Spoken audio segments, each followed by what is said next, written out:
Мына жол дейтін арғы беттің ауылы мен бергі беттің ауылының ортасын бөліп тұрған жол.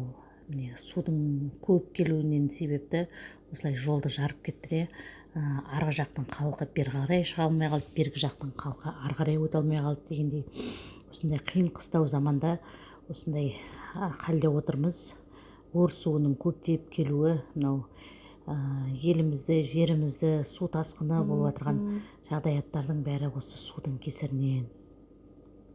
Не халық дейтін ар жағында халық тұр, бер жағында біздер тұрмыз. Не ары қарай өте алмай, не бері қарай өте алмай суға қарап баршымыз Алладан дұға тілеп тұрмыз.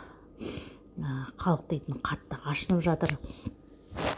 Екі ортаның жолын жасаңыздар, қатынас болсын, қатынас болу керек. Екі ортада ауру кісілер бар, аяғы ауыр адамдар бар дегендей, сол халық ашынып шығып жатыр бәрі.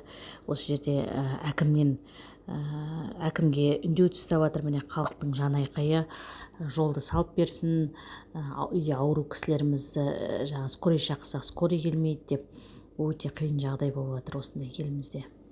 Енді Аллах баршамызды сақтап қойсын. Айтып айтпай келетін мезгілсіз ажал апаттардан Аллаға дұға етейік баршамыз. Баршаңыздың дұға етулеріңізді сұраймын. Аллах баршамызға разы болсын. Оттан судан сақ болайық.